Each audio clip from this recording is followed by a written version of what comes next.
All people who learn to speak English do so in different ways.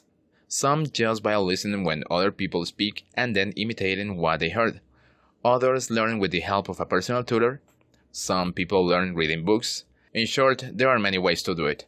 I think that the best thing someone can do is to practice by making all kinds of possible practices, with all kinds of materials and the means you have at your disposal.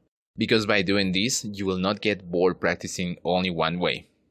What you will realize is that there are going to be some things that will help you learn more quickly than others. Possibly it is through reading, practicing with the lyrics of songs in English, watching movies, or any other way. The objective is that you notice what are the practices that are helping you the most. In the next section of the course, we will fully enter to know and use the resources that are available on the internet to start once for all. But before that, we will analyze some of the best methods to learn an additional language.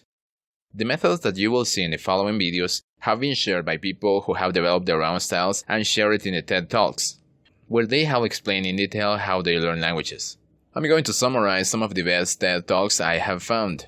Also, at the end of the video, you will be able to download a document in which I will place some links, so you can see other talks that have a similar message. Remember that these talks serve to find ideas of people who have already achieved what you want to achieve. So apart from watching the videos of this course, I recommend 100% that you go and watch each of the talks so you can absorb the maximum possible knowledge. Something else that you have to consider is that these talks are given in English, but for most, the subtitles can be activated in Spanish or a few additional different languages for you to understand them. You will be able to find them either on YouTube or on the official site of TED, or simply by making a Google search.